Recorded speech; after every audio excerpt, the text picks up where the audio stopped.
salut les amis, salut à tous mes abonnés, salut à tous les amoureux et amateurs du football. J'espère que vous avez passé une excellente journée. Mais les potos, quant à moi, je suis très ravi de vous retrouver aujourd'hui pour cette nouvelle vidéo. Les potos, chose promise, chose due. Hier, je vous avais promis aujourd'hui de faire le point complet sur la 4e journée des éliminatoires concernant la Coupe d'Afrique 2023. Les potos, tout de suite, sans plus tarder, nous avons commencé avec le groupe A. À noter que dans le groupe A, nous avons la Sierra Leone qui est allée s'imposer du côté du Sao Tomé sur le score de 2-0. Quant au Nigeria, ils sont allés surprendre la Guinée-Bissau sur le score de 1-0. À l'issue de cette 4e journée, les potos, voici le classement dans le groupe A. Nous avons le Nigeria qui occupe la tête de ce classement avec 9 points. Le Nigeria est suivi de la Guinée-Bissau avec 7 points. En 3e position, nous avons la Sierra Leone 5 points. Et en dernière position, nous avons Sao Tomé 1 point. Quant au groupe B, les potos, nous avons le Cap-Vert qui est allé s'imposer du côté de Eswatini sur le score de 1-0. Le Burkina Faso est allé tenir en échec les éperviers du Togo, 1 partout entre les deux formations. Les potos, à l'issue de cette 4e journée, voici le classement dans le groupe B. Nous avons le Burkina Faso qui occupe la tête du groupe B avec 10 points, qui est suivi du Cap-Vert 7 points. En 3e position, nous avons Eswatini 2 points. Et en dernière position, nous avons les éperviers du Togo avec 2 petits points. Ben, les potos, sauf surprise, sauf vraiment grande surprise de dernière minute, je dirais que pour moi, le Burkina Faso et le Cap-Vert sont déjà qualifiés pour les phases finales du côté de la Côte d'Ivoire. Ensuite, dans le groupe C, les potos, la grande surprise, c'est les Lions indomptables du Cameroun qui ont été battus du côté de la Namibie sur le score de 2-1.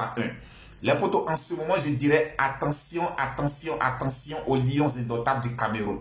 Parce que notez bien, figurez-vous les potos, dans le groupe C, il n'y a que 3 nations qui disputent ces phases éliminatoires. Et sur les 3 nations, il n'y a seulement qu'une seule nation, c'est-à-dire le premier dans le groupe C, c'est ce premier qui sera qualifié pour les phases finales.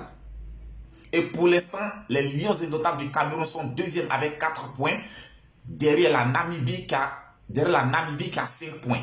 Et en dernière position, nous avons le Burundi qui a 1 point. Donc je dirais franchement, attention aux Lions indomptables du Cameroun, sinon on risque de ne pas voir les Camerounais du côté de la Côte d'Ivoire, les potos.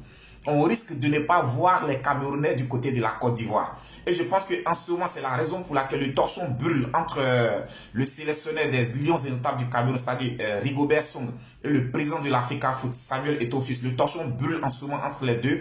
Les relations ne sont pas au beau-fils. Parce que figurez-vous les potos, depuis la nomination de Rigobert Song à la tête de l'Africa Foot, il faut dire qu'il n'a jamais pu être capable d'atteindre les objectifs qui lui ont été fixés. Rigobert Song avait premier objectif de pouvoir qualifier les Lions indomptables du Cameroun pour les phases finales de la Coupe du Monde. Cet objectif, il a pu le réussir, il a pu atteindre cet objectif.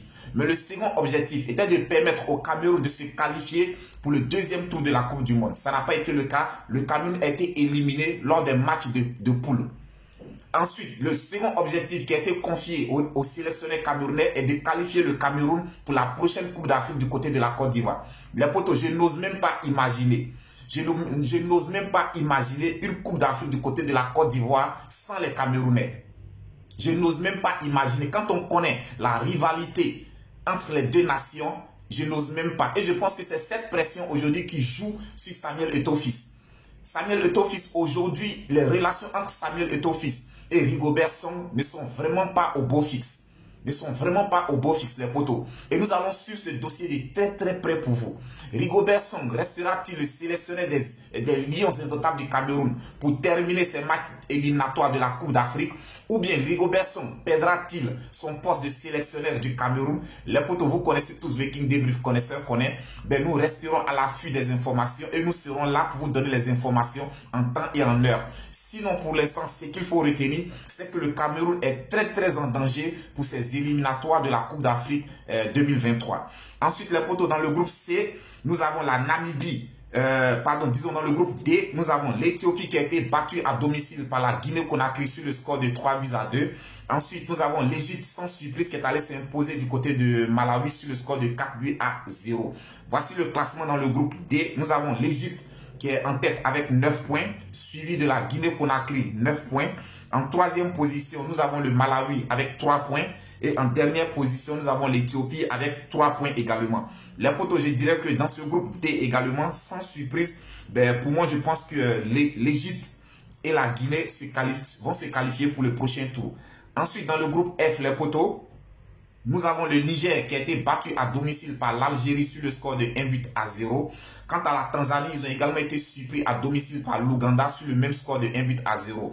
Le classement dans le groupe F, les poteaux, nous avons l'Algérie qui est en tête avec 12 points. Il faut noter que l'Algérie, c'est 4 matchs, 4 victoires. Donc je dirais que vraiment c'est un très très bon parcours pour les Fennecs d'Algérie. Un parcours sans faute, sans erreur. Je dirais bravo aux Algériens. Ensuite, en deuxième position, les poteaux, nous avons la Tanzanie avec 4 points. En troisième position, nous avons l'Ouganda également avec 4 points. Et en dernière position, nous avons le Niger avec 2 petits points. Dans le groupe H, les poteaux, nous avons les éléphants de Côte d'Ivoire qui sont allés s'imposer du côté du Comore sur le score de 2-0. C'est le même score qui a sanctionné la rencontre Lesotho-Zambie. Les Zambiens également sont allés s'imposer du côté du Lesotho sur le score de 2-0. Alors, dans le groupe H, nous avons les éléphants de Côte d'Ivoire qui occupent la tête du groupe H avec 10 points.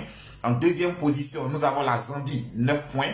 En troisième position, nous avons le Comore, 3 points. Et en dernière position, nous avons le Lesotho. Les poteaux, il faut noter que également dans ce groupe H, la Côte d'Ivoire étant déjà qualifiée d'office, il n'y avait qu'un seul ticket qui était valable. Et je pense que ce seul ticket, pour l'instant, c'est les Zambiens qui ont ce ticket. Parce qu'avec 9 points et à 2 journées de la fin des éliminatoires, je ne sais pas comment est-ce que le Comore pourra vraiment rattraper son retard. Donc je dirais que pour moi, dans le groupe H, la Zambie et la Côte d'Ivoire sont qualifiés pour les phases finales. Ensuite, les poteaux, dans le groupe K, nous avons le Maroc qui a disputé ses 2 premiers matchs. Le Maroc a remporté ses 2 premiers matchs. Donc le Maroc occupe la tête dans le groupe K avec 6 points. En deuxième position, nous avons l'Afrique du Sud, 4 points. Et en dernière position, nous avons le Libéria, 1 point. Il faut noter que dans le groupe K, nous avons le Zimbabwe qui a été déclaré forfait. Donc également dans le groupe K, il y a 3 nations qui disputent les phases éliminatoires. Et dans le groupe K, les poteaux, je dirais que le Maroc est déjà qualifié parce qu'avec 6 points, le Maroc a déjà gagné ses 2 premiers matchs. Il ne reste plus qu'un seul match aux Marocains. Donc je dirais que pour moi, le Maroc est déjà qualifié pour les phases finales. Le groupe L, nous avons le Mozambique qui a été battu à domicile par les Lions, par le champion en titre d'Afrique, c'est-à-dire le Sénégal. Le Sénégal est allé s'imposer du côté du Mozambique. Quant au Rwanda et le Bénin, les poteaux, je n'ai pas pour l'instant leurs résultats. Je pense que je vous communiquerai les résultats dans les jours à venir.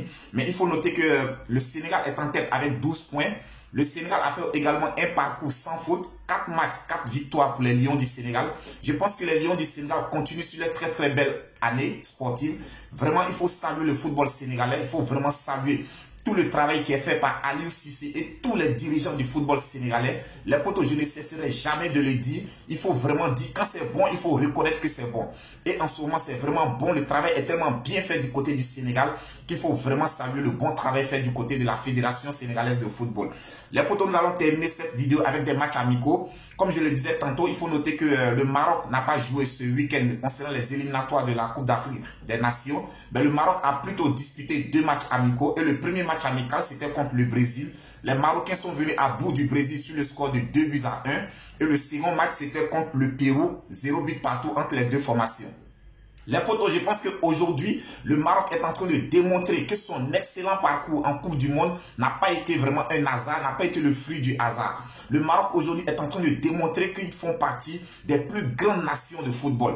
Et là, il faut vraiment saluer la Fédération marocaine de football. Il faut saluer le sélectionneur Regragui. Je pense que Regragui, avec toute sa troupe, avec tous ses joueurs, sont en train de réaliser vraiment quelque chose d'exceptionnel. Je pense qu'ils sont en train de réécrire l'histoire du football marocain. Et là, c'est vraiment à saluer. C'est vraiment à saluer. Aujourd'hui, je dirais que le Maroc est la deuxième nation à battre le Brésil parce que le Cameroun avait battu le Brésil lors de la dernière Coupe du Monde. C'est vrai que pour le Maroc, c'est un match amical, mais les potos, ça reste toujours une victoire parce que je dirais que quand même lors de ce match amical, le Brésil a quasiment aligné les 98%, je dirais même, de son effectif type.